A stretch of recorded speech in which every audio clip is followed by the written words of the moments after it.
오늘은 사도행전 강의 3탄입니다. 제목은 오순절 방언.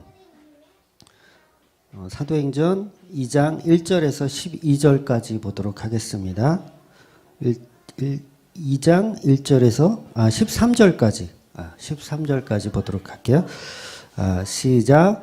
오순절 날에 이미 이름에 그들이 다 같이 한 곳에 모였더니 호련히 하늘로부터 급하고 강한 바람 같은 소리가 있어 그들이 앉은 온 집에 가득하며 마치 불의 혀처럼 갈라지는 것들이 그들에게 보여 각 사람 위에 하나씩 임하여 있더니 그들이 다 성령의 충만함을 받고 성령이 말하게 하심을 따라 다른 언어들로 말하기를 시작하니라.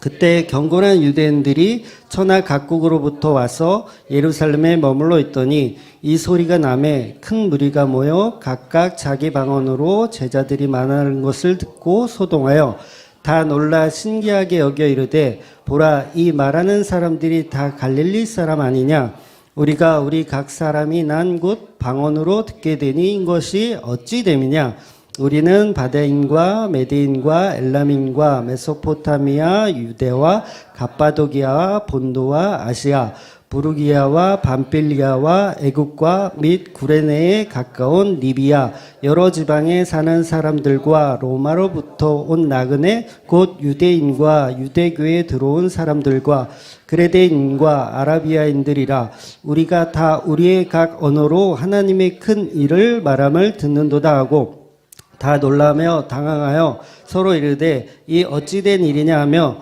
또 어떤 이들은 조롱하여 이르되 그들이 세술에 취하였다 하더라. 아멘. 네, 오늘 드디어 오순절 됐어요.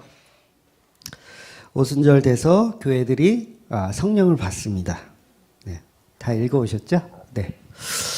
지난주 말씀 잠깐 복습하면 사도들의 노력과 수고로 받는 게 아니에요. 오늘 이 성령 받는 이거는 분명히 1장 8절에는 성령이 임하시면 권능을 받는다 그랬어요. 성령이 임하셔야 권능을 받는 거예요. 근데 성령도 안 받고 자기들이 권능이 있다고 하면 그건 잘못된 거죠.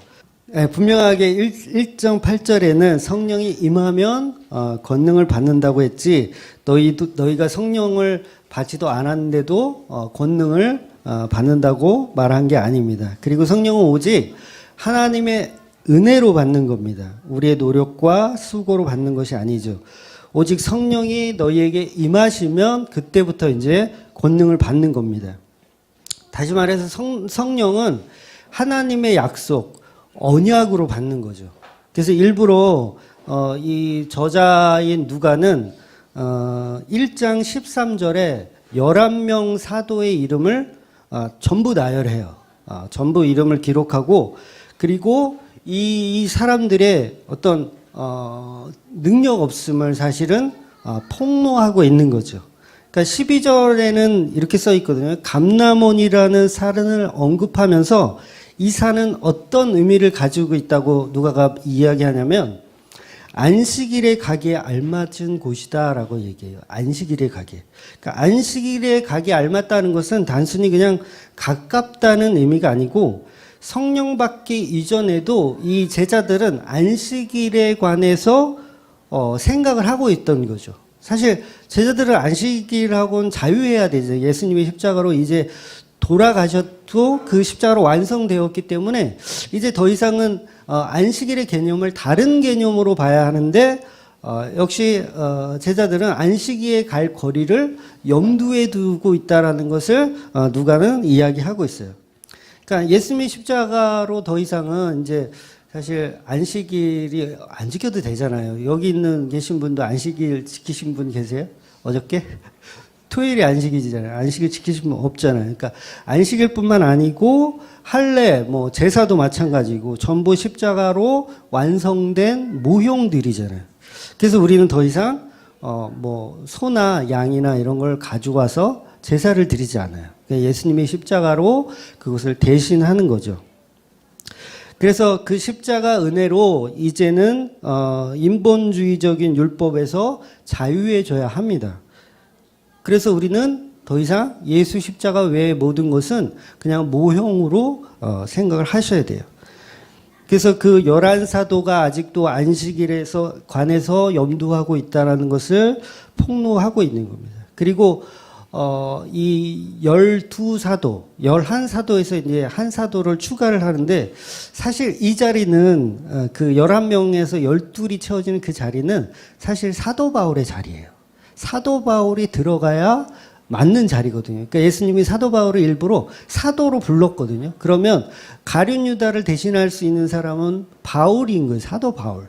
그런데 인간의 힘과 능력으로 마띠아라는 사람을 뽑아서 그 12를 채워요. 물론 마띠아가 사도가 아니라는 건 아니에요. 마띠아도 물론 사도입니다. 그런데 그 과정에 있어서는 바른 방법은 아니었다라는 거죠. 그래서 하나님 앞에 기도하는 척은 하지만 결국은 응답을 못 받아서 제비를 뽑아요. 그래서 마띠아를 뽑습니다. 그러니까 이렇게 부족한 인간들이라는 것을 일종에서 폭로해 놓고 2장에서 이제 성령을 받게 하는 거예요. 그러니까 그게 뭐예요? 그들의 힘과 열심과 능력이 아닌 하나님의 절대 주권으로 그냥 성령을 부어주신 거라는 거죠. 100% 하나님의 은혜. 인간 측에서는 몇 프로? 빵 프로. 1%? 빵 프로. 빵 프로인 거예요. 그래서 이제 2장에서 오순절 성령을 이제 받습니다. 근데 오순절을 이해하기 위해서는 유대인들의 절기를 조금 아실 필요가 있어요. 유대인의 절기.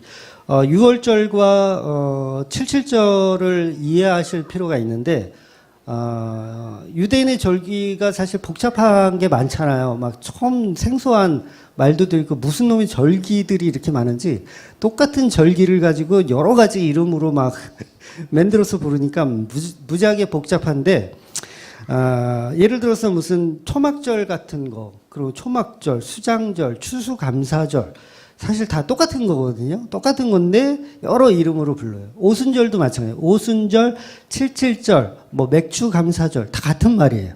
근데 우리는 막 많으니까 헷갈리는데 헷갈리실 필요가 없습니다. 전혀. 그러니까 몇 가지만 알면 돼요. 그러니까 많이 알 필요도 없고 몇 가지만 알면 됩니다. 보통 유대인들의 3대 절기가 이제 6월절. 6월절은 기본적으로 아셔야 돼요. 6월절, 그 다음에 77절, 오순절이라고 하는 77절, 그 다음에 수장절이에요. 수장절. 이거는 뭐 추수감사절로 많이 알려져 있죠. 그러니까 수장절은 하나님 나라의 완성이에요. 사실은 끝입니다. 그게.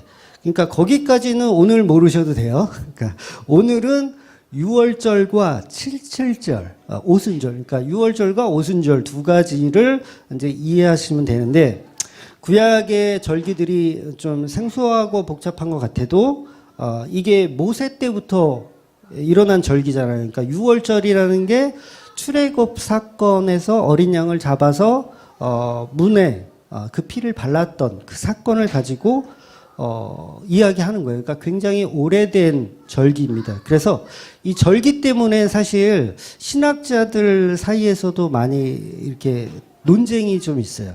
그러니까 정확한 자료가 없기 때문에 무엇이 맞다, 무엇이 틀리다 이런 그런 논쟁들이 여전히 끊임없이 하고 있습니다. 근데 중요한 건 약간씩 틀려도 돼요. 절기에 무슨 뭐 며칠이니 무슨 요일이니 뭐 이게 조금씩 틀려도 상관없는데 무조건 그런 절기들이 다 뭘 상징한다고요? 예수를 상징하는 거예요. 예수 그리스도. 그러니까 그렇게만 잘 해석하면 싸울 필요도 사실은 없어요. 그래서 복잡한 것 같지만 아주 쉬운 해석 예수 그리스도로 결론 내면 됩니다. 그래서 오늘은 본문에 맞게 예수님의 십자가 사건과 부활 그리고 오늘 약속한 성령 강림까지 구약에 나와 있는 이 두 절기를 가지고 어떻게 십자가와 연결이 되는지를 제가 오늘 설명을 드릴 겁니다.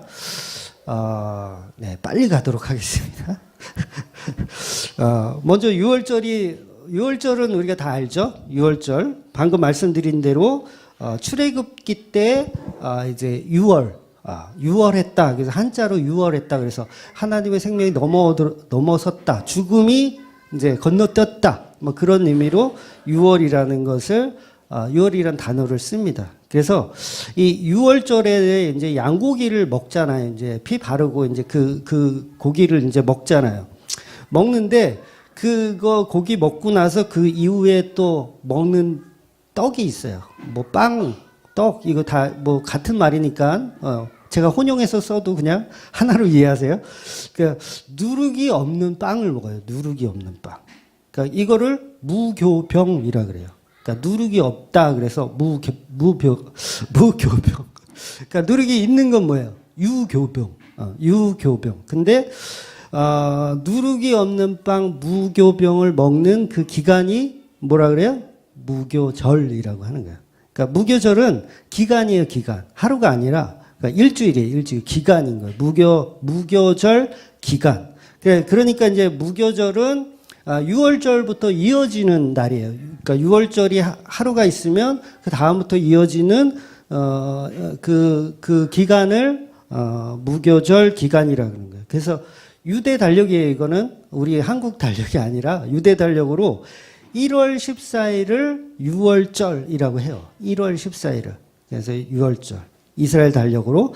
그러면 15일부터가 바로 무교절이 시작되는 거예요. 그러니까 6월절과 무교절이 붙어 있죠.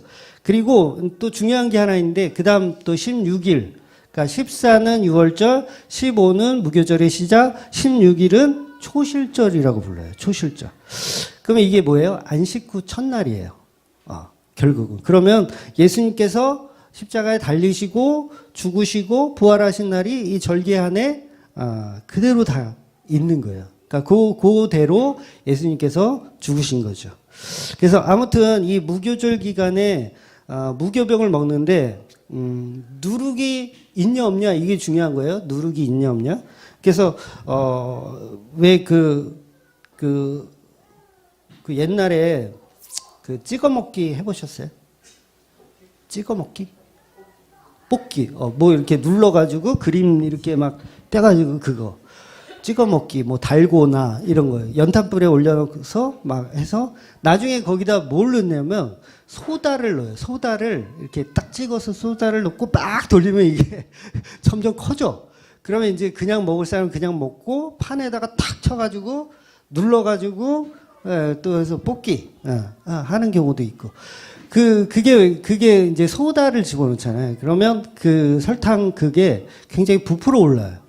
그러니까 이게 유교병과 무교병 차이가 그거예요. 그래서 왜 빵 하는 사람은 이스트라는 거를 다 아실 거예요. 저도 제빵왕 김탁구에서 이스트가 뭔지 배웠거든요. 그래서 빵을 만들 때 이스트를 집어넣으면 그게 이제 누룩이에요. 그게 누룩이라서 발효가 되면서 빵이 되게 맛있고 크게 되는 거예요.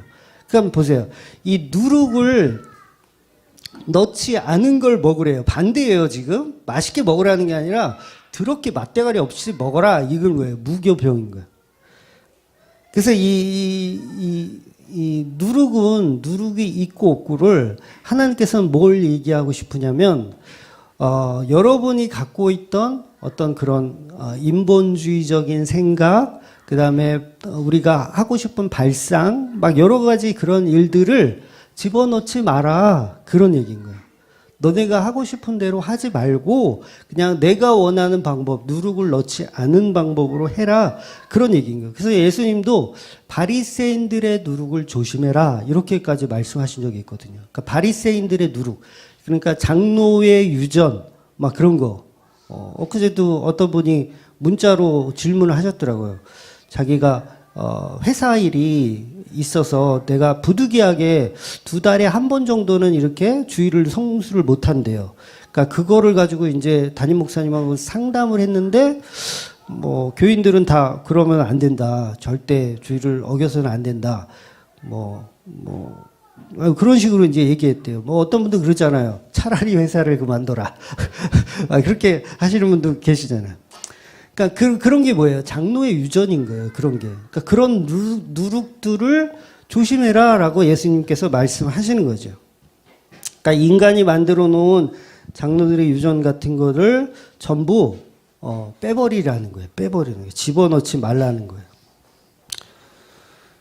그러니까 예수님이 유월절 어린 양으로 십자가에 죽으시고 해가 지는 그날 저녁부터 유월절이 시작돼서 무교절이 시작되고 초실절로 부활하는 거예요. 잘 이해가 되시죠? 이 부분은. 그래서 이스라엘은 날짜 개념이 우리하고는 달라서 우리는 보통 이제 자정을 0시, 밤 12시를 이제 날짜 변경하는 날로 보지만 이스라엘은 해 지는 그때부터를 다음 날로 보는 거예요. 그러니까 저녁 한 6시 정도를 이제 다음 날로 보는 거예요. 그래서 안식일이 언제부터예요? 금요일 밤 저녁부터가 안식일인 거예요. 금요일 저녁부터가. 그래서 요 개념이 약간 달라요. 그래서 어떤 사람들은 예수님이 돌아가신 게 뭐 목요일 날 돌아가셨고 뭐 이렇게 얘기하는 사람들이 있는데 그렇지 않습니다. 금요일 날 아침 9시에 십자가에 달리셔서 오후 3시에 안식일이 오시기 전에 돌아가신 거예요. 그게 이제 맞습니다. 그래서 옆에 있는 강도들도 빨리 죽어야 되니까 안식일 날은 못 건드리거든요. 시체를 이렇게 치우고 하는 걸 못 해요. 그러니까 빨리 죽어야 되니까 옆에 있는 강도도 어떻게 해요? 다리를 다 꺾어버려요. 그러니까 다리를 꺾으면 십자가에서 이렇게 지탱하고 있다가 다리 힘으로 지탱하는데 다리를 꺾으면 이게 힘을 못 쓰니까 이게 몸이 이렇게 축 처져요. 그러면 이게 폐가 이렇게 눌려가지고 질식해서 빨리 죽는 거거든요. 그래서 강도들은 쳐서 그렇게 해서 빨리 죽였고 예수님은 보니까 이미 숨이 끊어져서 다리를 꺾지 않으시고 그냥 창으로 이렇게 찔러서 확인만 해서 죽인 거예요. 그러니까 예수님은 금요일 날 돌아가셨고 초실절 이제 안식 후 첫날 부활을 하신 겁니다. 그래서 예수님이 십자가에 죽으시고 부활하신 내용이 전부 무교절 기간인 거예요. 그래서 출애굽기 12장 15절을 한번 넘겨주세요. 네, 같이 한번 읽을게요. 시작. 너희는 이래 동안 무교병을 먹었으니 이 첫날의 누룩을 너희 집에서 제하라. 무릇 첫날부터 일곱째 날까지 유교병을 먹는 자는 이스라엘에서 끊어지리라. 그러니까 요 말씀에서 중요한 게 누룩을 너희 집에서 제하라 그렇게 말씀하셔요. 누룩을 제하라. 그러니까 누룩이 있으면 다 갖다 치워버리라는 거예요.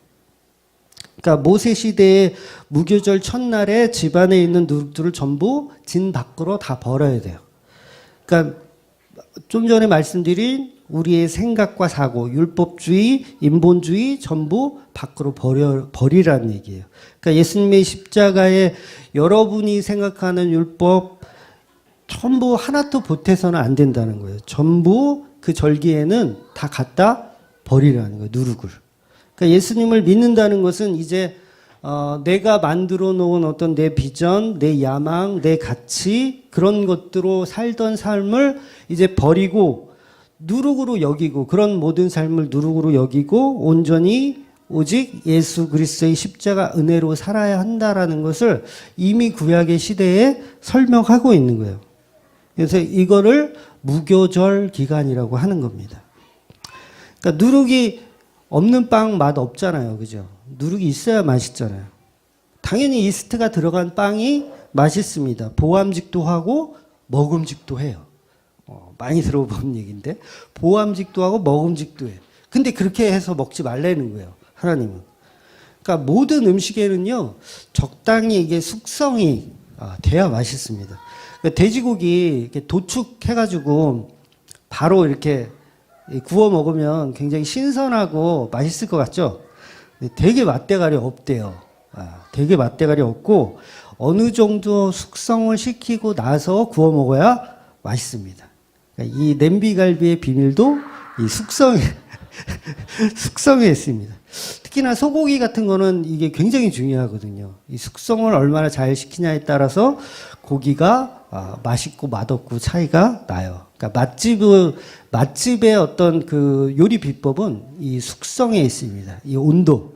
딱 고기를 몇 도에 며칠간 이렇게 숙성시키느냐에 따라서 고기의 맛이 달라지는 거죠. 그러니까 누룩이 없는 빵 그야말로 딱딱하고 크기도 작고 맛이 없어요. 근데 그것을 먹으라는 거예요. 맛 없어 보이는 그것, 맛 없는 그것을 먹으라는 거예요. 그럼 왜 하나님은 맛대가리 없는 무교병을 먹으라고 할까? 이왕이면 유교병을 먹으라고 했어야 하는데 그러니까 이 누룩은 예수 없음을 자꾸 이렇게 설명하는 거예요. 이 예수가 있으려면 누룩과 함께 있어서는 절대 안 된다. 그러니까 저와 여러분이 철저히 신본주의로 살아야 한다는 걸 계속 이야기하는 거죠. 세상이 볼 때는 맛이 없어요. 그죠? 세상이 볼 때는 맛이 없어. 그런데 우리 인생을 세상 사람들이 보면, 아, 저 인생들은 참 맛없어. 쟤네들은 이상해. 왜 이렇게 가치 없어 보이지? 저 맛없는 저 빵이 좋대. 그러고들 있어. 우리는 이스트 잔뜩 넣어서 먹는데 저것들은 누룩을 아예 갖다 버려. 그러니까 그게 하나님의 방법으로 산다는 거죠. 예수님이 떡을 떼어주시면서 이 떡은 내 살이다라고 이야기하세요. 이 떡은 내 살이다. 이런 말들이 다 구약에 있는 이 절기에서부터 무교절이라는 이 절기에서부터 토대로 예수님께서 설명하시는 겁니다. 그러니까 예수님은 유월절 어린 양으로 죽고 성도는 그 어린 양을 허리에 띠를 띠고 지팡이를 들고 서서 이 어린 양을 먹고 무교병을 들고 그것을 식량 삼아 뭐 하는 거예요? 탈출하는 거예요. 출애굽하는 거예요. 무교병을 들고 출애굽하는 거예요. 탈출하는 거예요. 그리고 그거를 이제 들고 나와서 그것을 초실절 3일 후에 초실절에 그 무교병을 먹는 거예요. 이제 꺼내 먹는 거예요. 그래서 구약의 모든 절기들은 전부 예수님의 십자가와 부활 사건의 이야기들입니다. 유월절, 무교절, 초실절, 그리고 성령 받는 오늘 이 77절까지 이어지는 거예요. 그러니까 구약이든 신약이든 여러분이 묵상하면서 전부 예수만 찾아내면 진리로 읽는 거예요. 그러니까 77절은 오순절, 무교절로부터 이제 7주를 계산해요. 77에 49에서 49일, 다음 날이 이제 오순절인 거예요. 그러니까 구약에서 이 오순절이라는 이 말도 한자잖아요. 5오자 10순자를 한자로 써서 50일을 상징하는 거예요. 그러니까 예수님이 부활하시고 며칠 계셨어요? 이 땅에서? 네. 아무 생각 안 하시는 것 같아서 제가 질문을 드립니다. 예수님이 부활하시고 이 땅에서 며칠간 계셨죠? 40일간 계셨어요. 그리고 승천하셨죠. 그리고 며칠 있다가 성령이 오셨어요? 열흘 있다. 그래서 50일에 성령님이 임하시는 거예요. 승천하시고, 그래서 오순절 다락방 사건 막 이렇게 이야기하는 거예요. 그러니까 그때가 또 보리 수확하는 시기라서 맥추절이라고도 부르는 거예요. 그래서 우리나라는 맥추하고 보리 수확하고 전혀 상관없는데도 이날을 맥추 감사절기로 헌금을 뜯어내는 귀한 날로 절기로 사용하기도 하죠. 그래서 이 오순절은 출애굽한 이후 시내산에서 율법을 받는 날짜이기도 해요. 그러니까 이게 딱 들어맞거든요. 제가 산상수훈 1탄을 저번 달에 설교하면서 제가 그런 이야기를 했어요. 시작할 때 출애굽기 19장 1절을 인용해서 애굽에서 떠나온 지 3개월이 되던 해라고 제가 말 실수를 했어요. 그러니까 이거 100% 실수예요. 그러니까 3개월 되던 해에 시내산에 도착했다라고 이야기했는데 이게 내가 왜 이런 실수를 했나 성경을 다시 보니까 이 개역개정 잘못해놨더라고요. 해석을. 그래서 이게 제가 이게 순간 막 당황해가지고 이게 이럴 리가 없는데 분명히 시내산은 그 절기들이 딱 들어맞아야 되는데 왜 안 맞지? 그래가지고 제가 다른 성경책들을 다 찾아봤는데 결국 표준어 세번역인가 거기서 찾았어요. 그래서 제가 이걸 설명드리기 위해서 그 말씀을 제가 찾아놨거든요. 한번 넘겨주실래요? 여기 지금 19장 1절이 이제 두 가지 버전인데 위에 거는 이스라엘 자손이 애굽에서 땅을 떠난 지 3개월이 되던 날 그들이 시내 광야에 이르니라 이렇게 써놨어. 그래가지고 이게 제가 헷갈린 거예요. 근데 표준세 번역은 셋째 날 초하룻 날 바로 그날 그들이 시내 광야에 이르렀다. 이게 무슨 차이가 있냐면요. 개역개정은 그냥 요거를 3개월이라고 그냥 해석을 해버린 거예요. 근데 이거는 날짜를 달력에 있는 날짜를 지정한 거예요. 그러니까 3월 초하루 3월 1일 날 시내산에 당도했다 이 얘기인 거예요. 그러니까 6월절은 며칠이에요? 1월 14일. 그리고 이날은 3월 1일 날 당도한 거예요. 그럼 며칠 만에 온 거예요? 47일. 막 건너뛰어. 47일 만에 당도한 거예요. 근데 47일 만에 당도를 해서, 뭘 하느냐면, 19장 10절에 보면, 도착하자마자 정결 예식을 이틀 동안 해요. 그러니까 옷을 빨고, 막 이런 거를 하나님이 시켜. 야, 이제 니네들 정결 예식해. 그러면서 이틀을 더 보내요. 그리고 셋째 날을 준비하래요. 셋째 날을 기다리래요. 출애굽기 19장 16절 한번 넘겨주세요. 네, 같이 읽을게요. 시작. 셋째 날 아침에 우레와 번개와 빽빽한 구름이 산 위에 있고 나팔 소리가 매우 크게 들리니 진중에 있는 모든 백성이 다 떨더라. 하나님이 현현하셨어요. 그러니까 셋째 날에. 그럼 보세요. 출애굽해서 47일 그리고 정결 예식 이틀 그다음에 셋째 날 다 더하면 딱 50일이 되는 거예요. 그러니까 50일이 되던 해에 하나님이 우레와 번개와 빽빽한 구름으로 현현을 하신 거예요. 그러니까 오순절에 마가다락방에서 50일 하고 지금 모세가 시내산에서 하나님의 현현을 목격한 50일은 동일한 숫자로 표현하고 있는 거예요. 그래서 성경이 굉장히 디테일합니다. 그래서 이게 그래서 이 해석을 잘해놔야 된다니까. 이 개정. 책 팔아먹으려고 만든 것도 아니고. 그래서 구약에서 오순절은 하나님의 소리로 강림하세요. 그러니까, 사도행전 오늘 본문에 보면 불같은 혀로 강림하시잖아요. 이게 원어로 이제 글로사라고 얘기하는데, 혀는 소리예요, 소리. 그러니까 오늘 구약의 이 말씀도 뭐예요?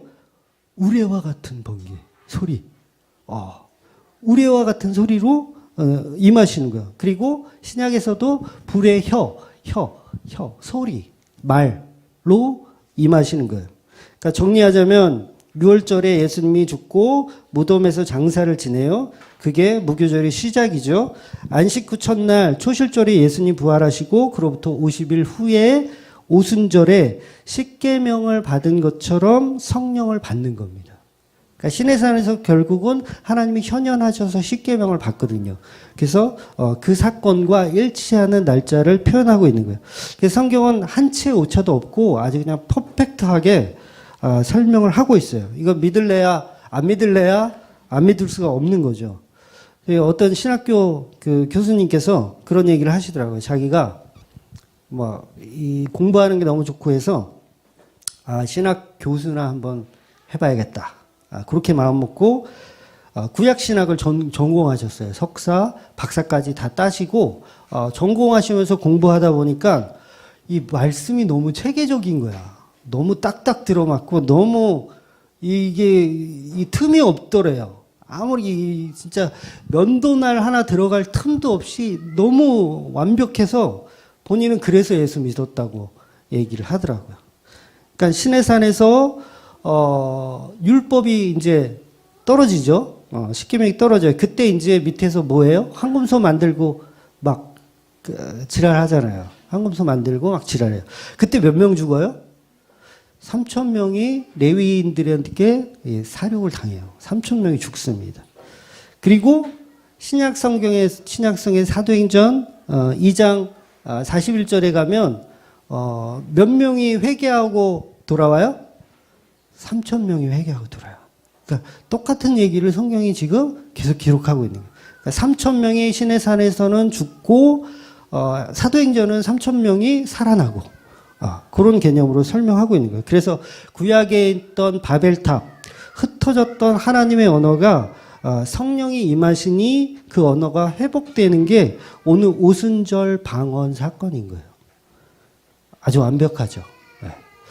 그 중심에는 예수 그리스도의 십자가가 있는 겁니다. 그래서 우리는 십자가가 없으면 전부 진멸이 돼야 되는 존재인 거예요.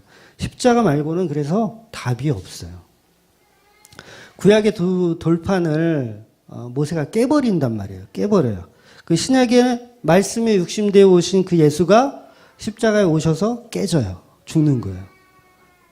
그러니까 그래야 저와 여러분이 살아나는 거예요.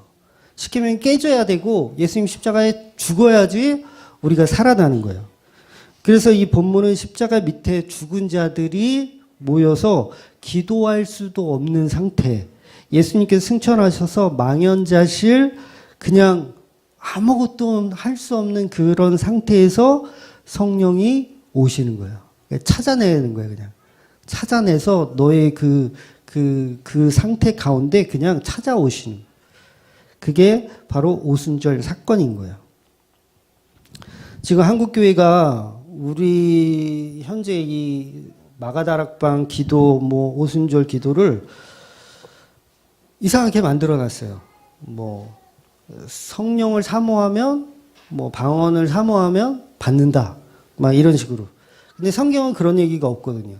그냥 선택하면 무조건 하나님이 찾아가셔서 하는 거지 우리가 사모한다고 오시는 거 아니에요. 그거는 물론 어느 정도 이게 좀 초등학생, 중학생 뭐 이 단계별로 보자면 초등학생 수준인 거예요. 내가 마음을 열어야 하나님도 오신다. 요거는 초등학교 수준이에요. 틀렸다라는 건 좀 그렇고 초등학교 수준인 거예요. 그러니까 실제로는 하나님이 찾아가시는 거예요. 여러분을 다 하나님이 찾아가시는 거예요. 그러니까 우리 힘과 능력으로는 할 수 없다라는 걸 인정해야 되는 거죠. 아, 이게 누룩이구나. 내가 갖고 있었던 이게 누룩이구나. 이거를 버려야 되는 거구나. 그냥 무기력하게 사실은 널브러져 있어야 되는 거야. 아, 나는 안 되는구나, 나는 성령 받을 가치가 없는 놈이구나. 이렇게 무기력하게 있어야 성령님이 임하시는 거예요.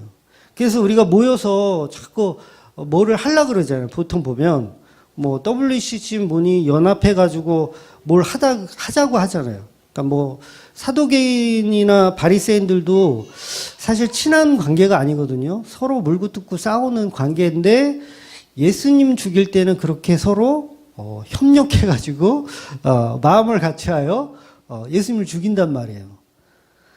그러니까 종교인들이 어떤 단합, 모임 이런 건 전부 바벨탑을 쌓는 거예요. 전부 예수를 죽이자. 하나님을 죽이자. 하나님이 만들어 온 세상을 우리가 주인으로 삼아 살자. 막 그러는 거죠. 뭐 change the world. 우리가 세상을 바꾸자. 막 이렇게 얘기하는 거. 그러니까 말씀은 우리 보고 세상에서 죽으라고 해요. 넌 세상에서 죽어야 돼. 넌 세상에서 돌 맞아야 돼. 그렇게 얘기하는데 우리는 세상을 바꾸재요. 우리는 진리인 예수를 전하는 사람이지 세상을 바꾸는 사람들이 아닙니다. 우린 예수를 전하는 사람들이에요. 세상을 바꾸실 수 있는 그 예수를 전하는 사람이지 우리가 세상을 바꾸는 게 아니에요. 그러니까 우리는 세상에서 속해서 살지만 다른 종류의 구별된 사람인 거예요. 세상을 우리 안에 품는 게 아니고 세상과 구별되는 거예요. 그러니까 우리는 이 성령의 소리를 들어야 합니다. 그래서 누룩을 제하여 버려야 돼요. 이 세상의 모든 소리는요, 그 의미가 다 있어요. 의미가 없는 소리는 없습니다. 하나님이 이 세상의 만물을 창조하실 때 소리의 의미를 다 집어넣었어요. 동물들도 막 이렇게 짝짓기 할 때 뭐 얼마나 고양이도 우는지 소리에는 다 이유가 있는 거예요. 여러분, 음악으로 감정을 표현할 수 있는 거 아시잖아요. 음악으로. 도레미파솔라시도가 이게 주파수입니다. 주파수. 440Hz 그러면 라음이에요. 라음. 조율할 때 이제 440Hz 가지고 튜닝을 해요. 그러니까 모든 악기에도요, 이 헤르츠가 있어요. 도레미파솔라시도. 근데 이 주파수를 가지고 슬픔, 기쁨, 즐거움, 노여움 이런 걸 다 표현해요. 음악으로 다 표현해요. 심지어는 봄, 여름, 가을, 겨울도 표현해. 그 누구죠? 비발디? 네, 사계? 봄, 여름, 가을, 겨울을 소리로 표현해요. 이게 말이 되는 거예요? 근데 이게 말이 되잖아요. 그러니까 소리에는 분명히 하나님이 굉장히 놀라운 그런 일들을 그 소리 안에 집어 넣으신 거예요. 그러니까 하나님이 천지 창조 자체가 소리예요, 소리. 소리로 세상을 창조하셨어요. 그 소리가 뭐야? 말이잖아요, 말씀. 그 말, 이 불의 혀, 이 혀로 하나님이 창조하신 거예요. 그런 의미로 불의 혀가 지금 오순절 강림을 한 거예요. 그래서 하나님은요, 이 소리를 참 좋아하세요. 그래서 주구장창 찬양하라, 찬양하라, 제발 좀 찬양하라. 찬양 많이 하세요, 여러분. 보통 때도요, 찬양 많이 하세요. 정말 진짜 같지 않은 말씀 막 2시간, 3시간 듣는 것보다 차라리 찬양 이렇게 깊이 은혜 받는 게 더 나을 때가 있어요. 가요 괜찮아요. 가요도 은혜 받을 때 있어요. 가요도 괜찮아요. 너무 이상한 가요 말고. 그러니까 이 소리에는 하나님의 감정이 그대로 담겨져 있고 하나님의 뜻과 계획이 담겨져 있다는 거죠. 그럼 왜 하필 오늘 성령 강림의 불의 혀 같은 모습으로 글로사라는 혀가 내려왔을까? 이거는 언어라는 뜻이에요. 언어. 소리, 말씀이라는 거죠. 그래서 이 혀가 내려왔을 때 이들이 뭘 하냐면 방언을 해요. 방언. 근데 이 방언은요, 기도가 아닙니다. 여러분 다 그렇게 알고 계시더라고요. 크리스찬의 99%는 방언은 기도. 기도원에서 랄랄랄라 할 때 받는 거. 이렇게 생각하시는데, 이거 굉장히 심각한 거예요. 방언은 그냥 혀예요, 혀. 말씀이에요, 말씀. 설교예요. 더 쉽게 얘기하면 설교인 거예요. 그러니까 불의 혀, 성령의 언어가 임하는데 한 번에 모든 사람에게 임하는 게 아니라 각자에게 임해요. 각자. 그 혀가 각자 한 사람 한 사람을 임해. 이게 여러분이 똑같은 설교를 들어도요. 어떤 사람한테는 이게 은혜로 다가오고 어떤 사람한테는 이게 쓰레기로 들려요. 그게 각자 다르기 때문이에요. 그러니까 모든 사람이 다 받는 게 아니라 각자에게 다르게 들어가는 거예요. 어떤 사람 못 받을 수도 있어요. 그런 거예요. 오늘 본문 2절, 3절을 한번 읽어볼게요. 호련히 하늘로부터 급하고 강한 바람 같은 소리가 있어 그들이 앉은 온 집에 가득하며 마치 불의 혀처럼 갈라지는 것들이 그들에게 보여 각 사람 위에 하나씩 임하여 있더니 성령의 언어가 성도들에게 임하니까 성도들이 무슨 말을 해요? 랄랄랄라 방언을 했나요? 방언했다는 얘기 없어요. 랄랄랄라 했다는 얘기 없고 그냥 뭘 했다라는 거예요? 복음을 말했다라는 거예요. 복음을. 그러니까 11절에 보면 우리가 다 우리의 각 언어로 하나님의 큰 일을 말함을 듣는도다 하고 뭘 듣는 거예요 지금? 복음을 듣는 거예요. 복음을. 그것도 각자의 언어로 듣는 거예요. 그러니까 불의 혀를 받은 성도들은 그 소리를 받아 다시 소리로 전달하는 거예요. 그러니까 하나님의 큰 일을 말한대요. 하나님의 큰 일을 말한대. 그럼 하나님의 큰 일이 뭐예요? 복음이잖아요. 십자가 복음. 그게 하나님의 큰 일이잖아요. 그 하나님의 큰 일을 내가 불의 혀로 받아서 그것을 다시 소리로 전달하는 거예요. 근데 이 소리 전달 과정에서 이것을 방언이라고 하는 거예요. 방언. 그럼 십자가 복음을 말하는 자가 바로 방언을 말하는 자인 거예요. 이게 굉장히 중요한 겁니다. 십자가 복음을 말하는 자가 방언을 말하는 자예요. 그러니까 방언이 국어사전에 보면 뭐예요? 사투리잖아요. 사투리. 알아듣기 어려운 다른 지역의 언어. 이걸 방언이라고 하는 거예요. 사투리. 그러니까 당시 15개국의 사람들이 모여 이렇게 구경하고 있었어요. 15개 각국에 다 언어가 다 틀린 사람들이. 그래서 이 소리를 설교를 알아들어요. 이 사람들이. 이게 뭐예요? 복음을 알아듣고 있는 그 상태. 그게 이제 방언인 거예요. 그러니까 언어가 달라서 못 알아들어야 되잖아요. 제가 여기서 설교를 하면 여러분들이 못 알아들어야 된단 말이에요. 못 알아들어야 돼요. 다 근데 알아듣잖아요. 이게 뭐예요? 이게 방언이라는 거예요. 방언. 그러니까 이 어떤 신비주의적인 걸로 자꾸 생각하면 이거 자꾸 곁길로 가고 딴 길로 가. 그러니까 이 본질이 중요한 거죠. 본질이. 그러니까 이 성령 강림 사건에서 외국어 방언이 일어난 것은 사실은 이 공식적인 이 자리에서 한 번 있었던 거예요. 공식적인 자리에. 물론 그 이후에 사마리아라든가 뭐 고넬료라든가 이런 데서도 방언이 있을 수는 있어요. 아직 성경이 완성되기 전이지만 소소하게 있을 수는 있지만 공식적인 자리에서는 이 사도행전에 이게 처음인 거예요. 처음. 제가 이번 설교를 준비하면서 일부러 그 랄랄라 방언이 성령 방언이다라고 주장하시는 분들 많잖아요. 아마 대부분의 목사님들이 그러실 텐데, 그래서 일부러 다 찾아봤어. 그분들은 어떤 주장의 근거에 의해서 이 사도행전의 이 방언이 성령 방언이다. 그리고 우리가 기도원에서 하는 그 기도원이 동일한 방언이다라고 주장하는지 제가 좀 찾아보고 싶어서, 저도 어릴 때 많이 배웠지만 요새 또 전문가들은 어떻게 얘기하나 일부러 찾아 들었어요. 한 3편인가를 들었어요. 기도원에서 하는 그 랄랄랄라 방언이 성령이 주시는 거다라고 굉장히 논리적으로 체계적으로 설명해 줄 줄 알았어. 그런데 결국은 그들이 얘기하는 건 논리적이지도 않고 어떤 이유도 없어요.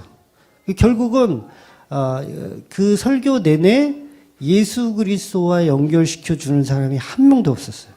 아예 예수를 안 전하더라고요. 그 설교 내내 예수 십자가는 안 전하고 성령 받으면 우리가 뭐 방언을 받는다. 그래서 우리가 하나님의 일을 할 수 있고 우리가 하나님의 능력을 받은 거다. 요게 다 설교 내용의 전부였어요. 그러니까 예수로 연결시켜 주는 사람이 한 사람도 없어요. 나중에 집에서 한번 유튜브로 들어봐 보세요. 예수로 연결시키는 사람이 없어요. 그러니까 다 뭐예요? 누룩인 거예요. 누룩.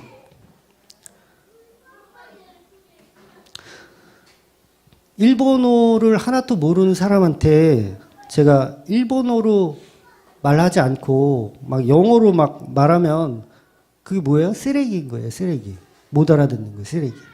그러니까 방언의 개념은 그런 거예요. 복음을 말했을 때 그 복음을 알아들으면 그게 방언하고 있는 거예요. 마가복음 16장 17절에 보면 믿는 자들에게 이런 표적이 따르느니 곧 저희가 내 이름으로 귀신을 쫓아내며 새 방언을 말하며 라고 했어요. 새 방언을 말한대요. 그럼 새 방언이 알아듣는 사람들이 누구예요? 새 방언을 알아듣는 사람들이 약속한 교회들만 알아듣는 거예요. 새 방언을 말하는데 약속한 교회들만 그 방언을 알아듣는 거예요. 그러니까 다른 사람 약속 안 된 사람들은 못 알아듣는 거예요. 이게 방언의 개념인 거예요. 그러니까 민족과 혈통이 이스라엘이 아니라 이스라엘을 민족의 혈통으로 보는 게 아니라 예수 그리스도의 피로 만들어진 새로운 이스라엘. 그 사람들이 바로 교회를 말하는 거예요. 그러니까 방언이 어느 나라 말로 되었는가 보다 더 중요한 것은 방언의 내용인 거예요. 내용. 그 방언이 무엇을 담고 있나. 그 방언이 복음을 담고 있으면 그 맞는 거지만 그 방언이 뭐 쓸데없는 얘기를 누룩을 담고 있으면 그건 쓰레기인 거예요. 쓰레기. 그 내용이 바로 하나님의 큰 일인 거예요. 하나님의 큰 일. 그게 하나님의 큰 일. 이제 다음 주에 계속 연결해서 보겠지만 그 하나님의 큰 일이 뭐예요? 베드로의 설교예요, 사실. 베드로의 설교에 담고 있는 그런 것들이 방언의 본질이라는 얘기예요. 방언이 담고 있는. 그러니까 방언은 어떻게 보면 껍데기인 거죠. 껍데기. 근데 우리는 그 껍데기에 더 집중하고 싶어 하는 거죠. 방언을 아무리 유창하게 하면 뭐예요? 거기에 복음이 없으면 무슨 소용이 있습니까? 그렇잖아요. 근데 우리는 본질보다도 껍데기에 더 왜? 신비로우니까. 막 내가 알라발라 살라글로이데 하면 뭔가 신비로워. 좀 있는 것 같고 그럴듯하고. 근데 본질이 더 중요한 거죠. 무엇을 담고 있느냐가 중요한 거죠. 그래서 그런 것들을 이제 보통 한나 기도라고 하거든요. 저는 개인적으로 뭐 기도원 같은 데 가서 막 방언으로 기도하는 사람을 막 깔보거나 그러진 않아요. 저분은 한나 기도를 하고 있구나. 저는 그렇게 그냥 넘겨요. 본인만 알아듣는 어떤 기도를 간절함으로 하고 계시구나. 저는 한나가 성전에서 기도하면서 술 취한 것처럼 오해를 사잖아요. 그런 것처럼 한나 기도를 하고 있구나. 그렇게 이해하세요. 저 마귀방언 하고 있네. 막 이러면서 그러지 마시고, 한나 기도를 하고 있구나. 이렇게 생각하시면 돼요. 기도 중에 방언 받았다고 성령 받았습니다. 예언 받았습니다. 그런 소리는 하지 마세요. 제발. 그러니까 방언은 복음을 전하는 설교예요. 기도가 아니고 복음을 전하는 설교. 그러니까 종교적인 현상으로 황홀경에 들어가서 이상한 말을 하는 그런 일들 모든 종교에 다 있어요. 그러니까 기독교만 그게 있는 게 아니라 모든 종교에 다 있어요. 한번 유튜브 나중에 검색해 보세요. 각종 종교의 방언이란 방언들은 다 있습니다. 무슬림들 방언 잘해요. 기독교보다 잘합니다. 무슬림들. 랄랄랄라가 아니라 완전 나렉 샬롬 막 이렇게 엄청 잘해요. 무슬림들. 그 무슬림은 가짜잖아요, 여러분. 근데 방언을 그렇게 유창하게 잘해요. 기독교 방언보다 더 잘한단 말이에요.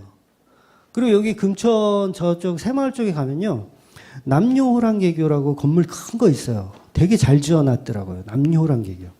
남녀호랑개교 검색해서 한번 방언하는 거 소리 들어보세요. 기독교하고 똑같아요. 그러니까 뭐예요? 결국 누룩인 거예요. 자기가 만들어낸 방언이에요. 성령님이 주신 게 아니라 모든 종교에 다 있어요. 그 방언은. 근데 그거 가지고 성령 받았다고 나는 특별하네, 나는 잘났네 그러면 그게 뭐예요? 결론적으로 방언은요. 알아듣지 못하는 이상한 말로 하나님과 접신하는 게 아니에요. 다 그러고 싶어 하잖아요. 뭔가 나는 하나님과 뭔가 좀 통한다. 방언을 막, 저 사람이 막 방언으로 막 기도해. 그러면 사람들이 저 사람 보면서, 와, 저 사람 지금 하나님과 뭔가 지금 막 통하고 있나 보다. 막 랄랄랄라 거리고 뭐, 통하고 있나 보다. 막 그러고 보잖아요. 사람들이 다. 그러면 그게 우월주의에 빠지는 거예요. 접신하고 있나 보다. 하나님과 접신하고 있나 보다. 제가 글자 하나 보여드릴게요. 네, 휘띠 넘겨주세요. 자, 이 글자가요. 하늘과 땅을 연결하고 있어요. 그리고 사람이 그거를 이렇게 중재하고 있죠. 어떤 사람은 저 그림을 보고 두 명이 춤을 추고 있다 이렇게 표현을 하더라고요. 저 글자가 뭔지 아세요? 무당무자예요. 무당무. 접신하고 있는 모습이에요. 접신하고. 그러니까 기독교도 방언을 통해서 접신하려고 그래. 왜 이 샤먼 자체가 우리는 뼛속 깊이 샤먼적인 거를 좋아해요. 무당이 되고 싶어. 내가 교회에서 하나님과 내통할 수 있는 어떤 접신할 수 있는 무당이 되고 싶은 그 마음이 방언을 만들어낸단 말이에요. 그러니까 모든 종교에 다 이 접신이 있어요. 그래서 다 자기는 자기가 섬기는 신과 나는 특별히 이 내통한다라는 거를 내가 내 스스로 자꾸 자각하다 보면 황홀경에 빠지고 결국 알아듣지 못하는 말로 기도하게 되는 거예요.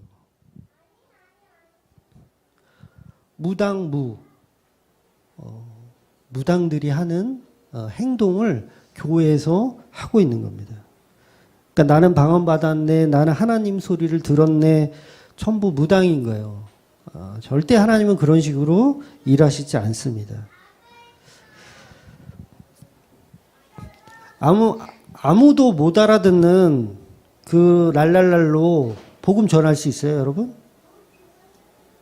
랄랄랄랄랄랄 하면 옆에서 십자가 은혜가 느껴지고, 이게 돼요?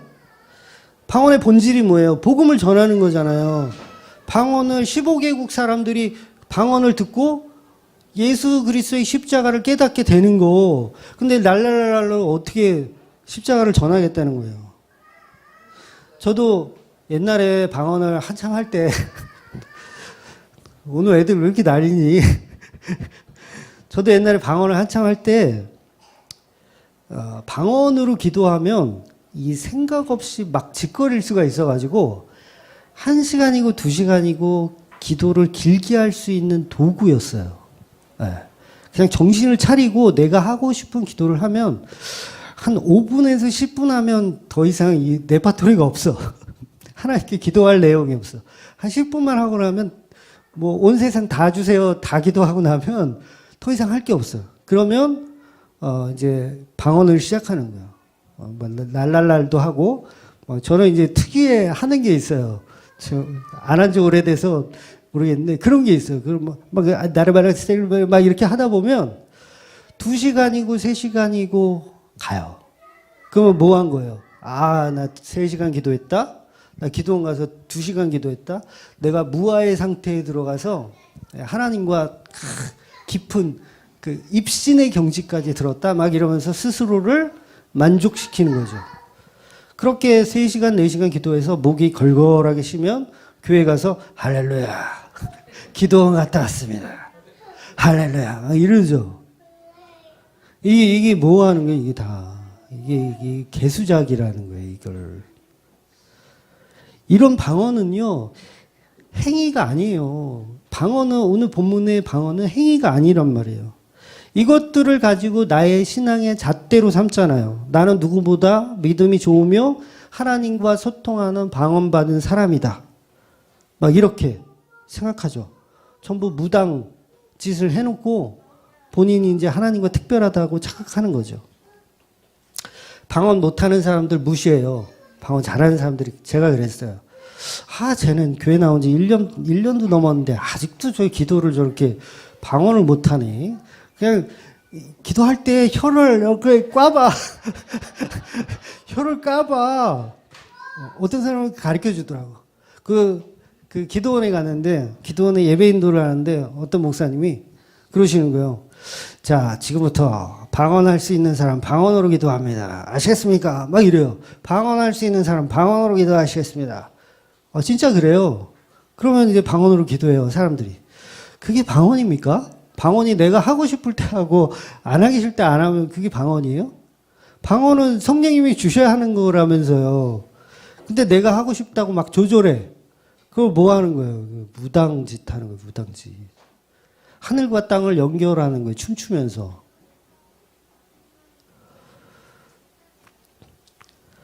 한국교회 방언을 하는 사람과 못하는 사람의 차이는 기도원에서 무아를 경험했느냐, 경험하지 않았느냐, 그 차이인 거예요.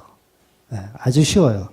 그러니까 오히려 방언 안 받은 사람이 본질적으로 더 정직한 사람인 거예요, 사실은.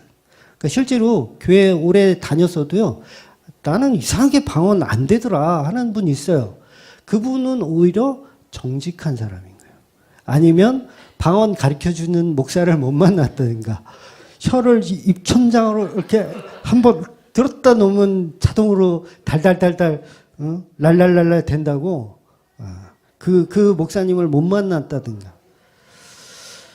언어의 회복이 무엇이죠?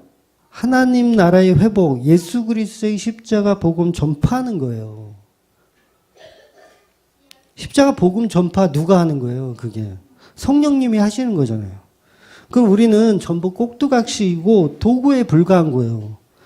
근데 우리는 계속 뭔가를 접신해서 하나님과 뭔가 이게 해서 나는 좀 특별하네, 나는 좀 방언 잘하네, 나는 좀 은사를 받았네, 막 이러는 거죠. 우리는 하나님 앞에 잘난 척할 수가 없는 존재잖아요. 그러니까 하나님 도구가 되는 것만으로도 성은이 만극하옵니다. 이렇게 돼야 되는데 자꾸 방언은 내가 받았으니 뭐 이런 쪽으로 계속 생각하는 거죠. 방언은 기도하면서 알 수 없는 말로 중얼거리는 그런 유치한 모습이 아닙니다. 다른 언어로 예수를 증거하는 말인 거예요.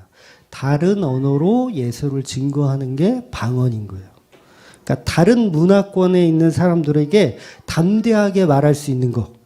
선교가 뭐예요? 선교가 다른 문화를 가진, 다른 언어를 가진 사람들에게 예수 그리스도를 전하는 게 선교잖아요.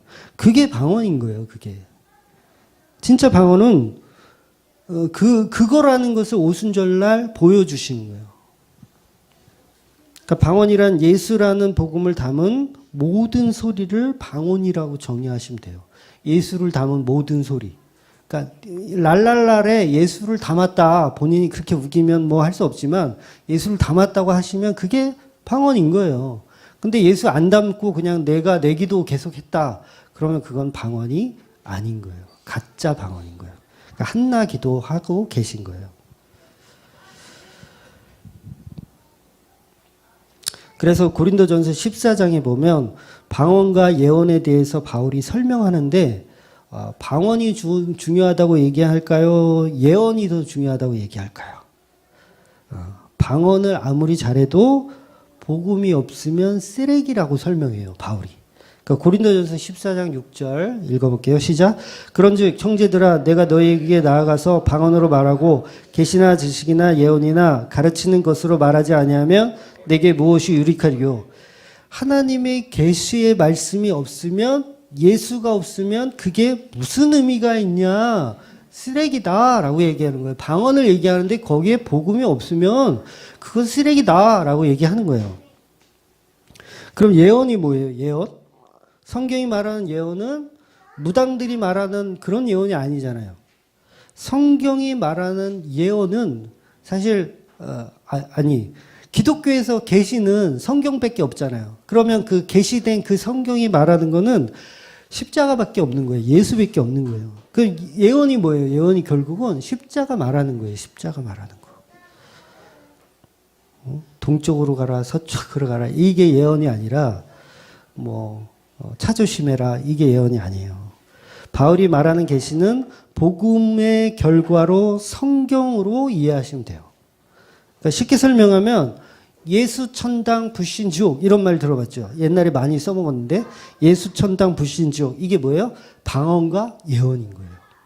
복음을 담고 있고 예언을 담고 있는 거예요.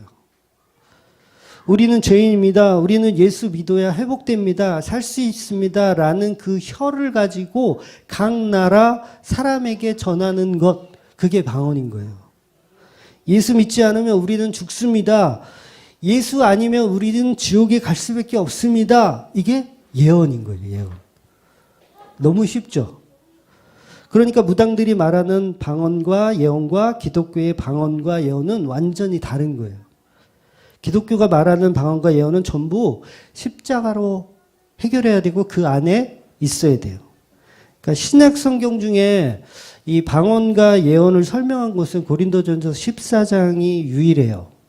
그러니까 14장에 있는 내용 가지고 기독교인 거의 대부분 신자들이 지금도 그 이교도적인 그 방언이 성령 방언이라고 주장을 해요. 고린도전서 14장 가지고.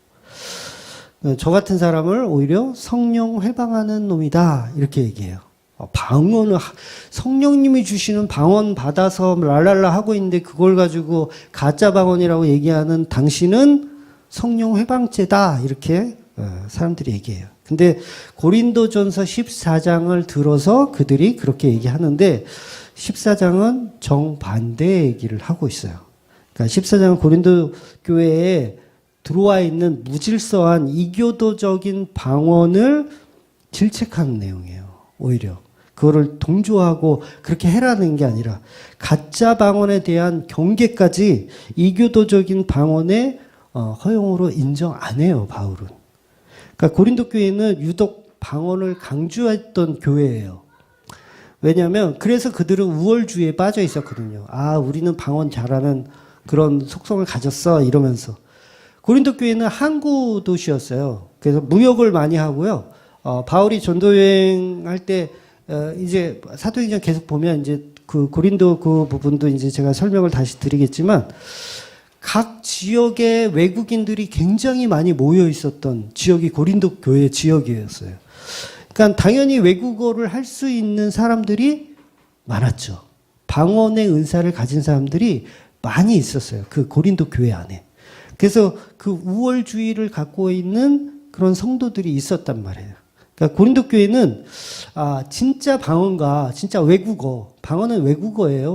외국어 방언을 할 수 있는 그런 사람도 있었고 이교도적인 우리 한국 기독교가 갖고 있는 그런 모든 종교에 다 있는 방언, 랄랄라 방언, 그 방언을 하는 사람들도 고린도 교회에 있었던 거예요. 두 가지가 다 있었던 거예요. 그러니까 진짜 외국어로 복음을 전하는 사람도 있었고, 그다음 이교도적인 고린도 교회 자체가 그 지역 자체가 뭐예요? 우상들이 아주 그냥 수두룩하게 있는 지역이었잖아요. 우상들. 각 신전에 심한 경우 신전 안에 그 마리아나라고 하는 그 마약을 이렇게 피워놓는데요. 그래서 거기서 무아지경이 돼서 기도하는 거예요. 거기서 랄랄랄로 하고 멀랄랄도 하고 이런 이교도적인 사람들이 교회 안에 흡수가 된 거예요. 그러니까 교회가 완전 짬뽕이 된 거죠. 진짜 방언도 있었지만 엉터리 이교도적인 방언들이 교회 안에 차고 넘쳤어요. 그리고 그들이 우월주의에 빠져 있는 거예요. 나는 방언을 했다. 이러면서.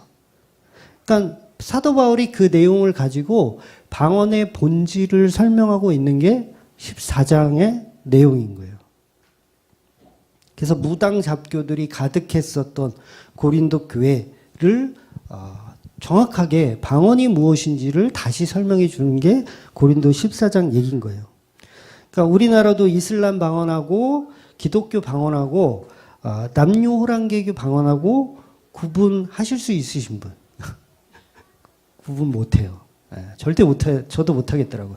이분이 교회 다니는 사람인지 남녀 호랑개교인지 이슬람인지 몰라요. 다 똑같거든요. 스타일이.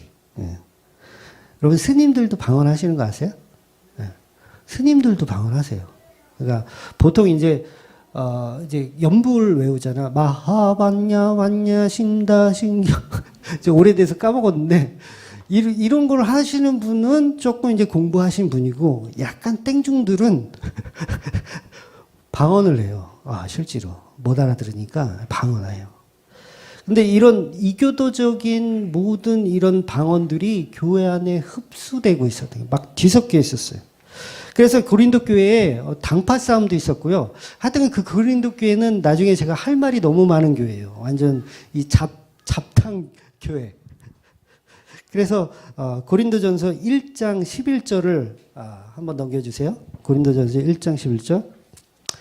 같이 읽을게요. 내 형제들아 골로의 지편으로 너희에게 대한 말을 내게 들으니 곧 너희 가운데 분쟁이 있다는 것이라. 이게 고린도전서 1장에 있는 내용인데 내가 지금 편지를 쓰는 이유에 대해서 설명하고 있어요. 그러니까 글로디아의 편애를 통해 내가 들었는데 내가 다른 사람 통해서 들은 거예요.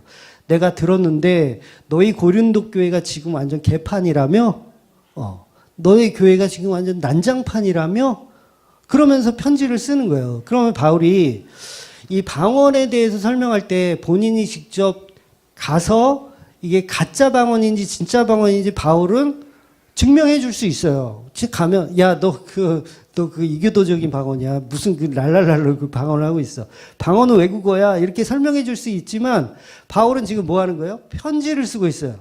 그 상황을 본인이 직접 안 보고 그냥 쓴 거예요. 그러니까는 자칫했다가 진짜 온전한 외국어 방언까지도 가짜라고 설명할 수 있잖아요, 바울이. 그래서 뭘 설명하고 있는 거냐면 그 가짜고 진짜고 그것을 구별하는 게 중요한 게 아니라 방언의 본질이 무엇인지를 설명하고 있는 내용이 고린도전서 14장인 거예요. 그러니까 이걸 가지고 코에 걸면 코걸이, 귀에 걸면 귀걸이가 되는 거죠. 그러니까 본질은 이교도적인 것보다 본질, 방언의 목적, 복음을 담고 있는 것이 중요하다라는 것을 바울이 설명하고 있는 거예요. 그래서 통역 없는 이상한 방언은 전부 가짜다라고 바울이 설명해요. 통역이 없는 이상한 방언. 통역 되나요, 그거? 남녀호랑개교 방언하실 때 통역하실래요? 통역이 안 되잖아요. 통역이 안 돼요. 그런 통역이 안 되는 것들은 가짜다라고 표현하는 거예요. 14장 28절 넘겨주세요. 네. 고린도전서 14장 28절 읽을게요. 시작. 만일 통역하는 자가 없으면 교회에서 잠잠하고 자기와 하나님께 말할 것이요. 네, 제가 허튼 소리 하는 게 아니죠. 만일 통역하는 자가 없으면 저 사람이 외국어 방언을 하는지 이교도 방언을 하는지 그걸 뭘로 알 수 있어요? 통역으로 알 수 있는 거예요. 통역으로. 통역이 안 되면 닥쳐라 이 얘기하는 거예요. 그러니까 교회에서 막 자기만 알아듣는 걸로 막 해요. 그러면 닥치고 너 혼자 가서 해. 그 얘기인 거예요. 아무도 없는 데서 너 혼자 가서 해. 네가 혼자 한나 방언을 하든 가짜 방언을 하든 그건 상관없다라고 얘기하는 거예요. 바울이. 그래서 그 고린도전서 14장 밑으로 쭉 가면 그런 얘기도 있잖아요. 여자여 교회에서 잠잠하라. 그 얘기도 있어요. 그 뜻이 뭐예요? 여자분들은 닥쳐라가 아니라 복음이 뭔지 모르는 사람들은 조용히 하고 있어라. 그 얘기인 거예요, 바울이. 교회에서 여러분 복음이 뭔지 잘 모르면은 이렇게 입을 열지 마세요. 죄송합니다. 그런 의미인 거예요. 너무 바울이 확실하게 설명하고 있잖아요. 그 밑에 거 읽을게요. 고린도전서 14장 5절 후반에는 이렇게 써놨어요. 통역하지 못하는 방언은 예언보다 못하다다 말씀하죠. 통역이 안 되는 거는 그런 방언은 예언보다 못하다라고 설명해요. 그러니까 방언을 말하는 자가 통역하여 교회에 덕을 세우지 아니하면 예언하는 자보다 못하니라. 통역을 하지 못하면 교회에 유익을 주지 못한다는 거예요. 그건 이교도적인 방언이기 때문에 하지 말라는 거예요. 흔히 방언을 천사의 언어다. 그래서 하나님과 밀접한 기도를 할 때 사용하는 것으로 말하지만 결국 무당 짓을 하는 거예요. 성경에서 말하는 방언은 복음을 전하는 은사이지 기도가 아닙니다. 방언으로 기도하는 건 무당들이나 그렇게 기도해요. 방언이 기도라는 말은 아니에요. 그건 틀린 우리의 누룩이에요. 우리의 생각이에요. 사도행전의 지금 이 본문은요, 기도가 아닙니다. 방언이에요. 설교예요, 설교. 각자 제자들이 설교한 거예요, 설교. 이방인들을 놓고서 설교한 거. 옛날에 그 피라미드 그 사업장 가잖아요? 그럼 그 친구들 굉장히 열심히 살아요. 우습게 보지 마세요. 그 사람들 굉장히 열심히 삽니다. 새벽 4시에 일어나서 도시락 싸가지고, 7시면 출근해요. 그리고 거기 앉아서 강의를 들어요. 보통 한 강의가 3시간씩. 여러분이 지금 제 설교 길다고 생각하지 마세요. 그런 데서 강의 들으면 3시간 화장실도 못 가고 3시간 강의 들어요. 그리고 또 3시간 강의 끝나면 또 이렇게 그룹으로 또 모여요. 뭐 실버, 골드, 뭐 다이아몬드 이렇게 그룹으로 모여서 또 한 2시간씩 그 리더한테 또 이렇게 강의를 또 들어요. 그러니까 그런 식으로 이게 지금 언어를 하는 거예요. 언어. 사도행전의 이 지금 마가 다락방에서 이 언어들이 막 서로 통하는 거지 서로 기도한 내용이 아니에요. 서로 언어한 거예요. 강의한 거예요. 서로 강의. 그래서 3,000명이 막 회개하는 일이 일어난 거예요. 강의를 통해서. 여기서 막 이교도적인 기도한다고 누가 믿겠어요. 그래서 오늘 본문의 끝에 그 나오잖아요. 이것들이 다 새로운 술을 처먹고서 다 이렇게 됐나? 라고 오해하는 사람들이 있단 말이에요. 방언이 떨어졌는데 그 복음을 담은 그 방언을 못 알아듣는 사람이 있었다는 거예요. 그 마가 다락방에도 못 알아듣는 사람이 있었어요. 그러니까 방언에 복음이 없으면 그거는 방언이 아닌 거죠. 아닌 거죠. 본인한테는. 2019년을 살아가는 지금도 이 방언이 필요한가요? 냉정하게 한번 생각해 보세요. 방언이 필요한가요? 필요가 없어요, 방언이. 외국어는 공부하시면 되는 거예요. 공부해서 선교사들이 나와서 하면 돼요. 그러니까 여러분이 막 랄랄랄라 기도하는데 옆에서 그거를 통역을 어떤 놈들은 또 통역을 해준대. 통변이라 그러죠. 통역해주고 통변해주고. 자기가 한 거 자기가 통변한대 또 어떤 분은. 랄랄라 기도 1시간 하고 그다음에 통변 기도를 또 30분 한대요. 주여. 복음 전하는 선교사들이 있기 때문에 지금은 방언이 필요가 없어요. 그리고 성경의 완성으로 신비주의는 끝났습니다. 하나님은 자연 계시를 통해서 일하세요. 그러니까 이 세상 모든 만물이 사실은 신비잖아요. 이 지구가, 이 물이, 이 바다가 우리를 범하지 않고 있는 게 뭐예요? 신비 아니에요, 그게?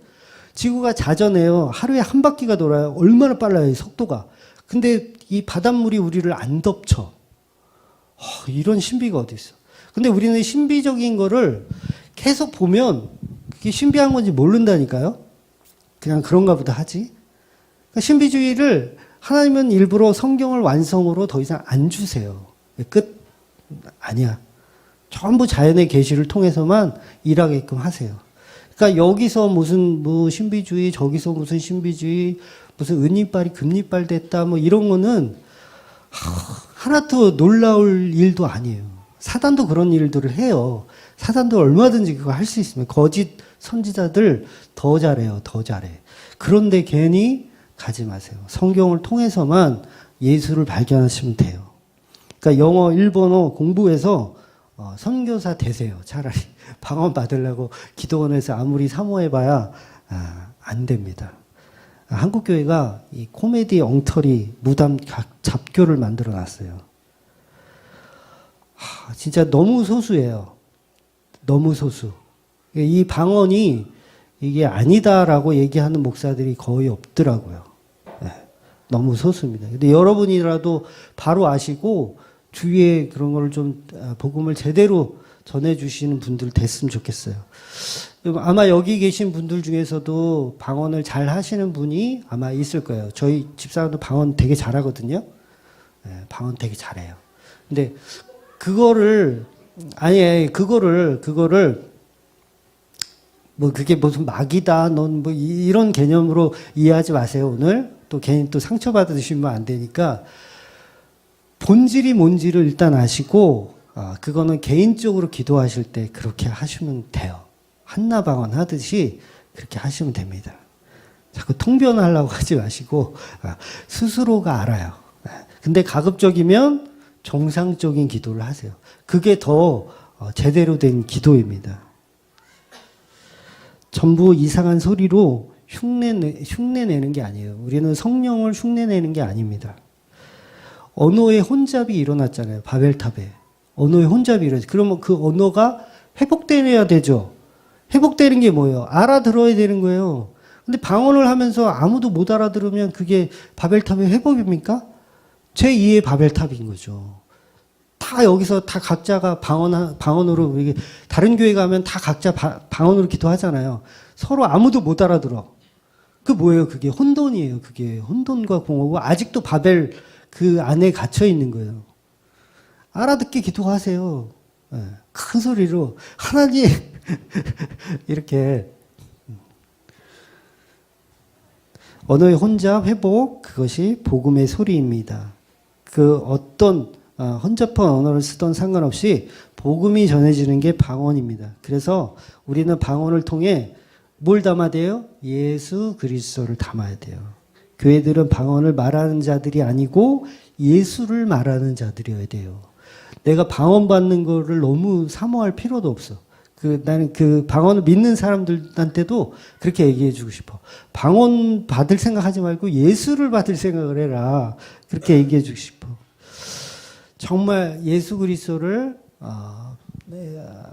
새로운 언어로 받아들이는, 그 소리를 혀로 받아들이는 그런 예수 그리스도를 믿는 그런 저와 여러분이 되시기를 주의 이름으로 축원드립니다. 기도하겠습니다.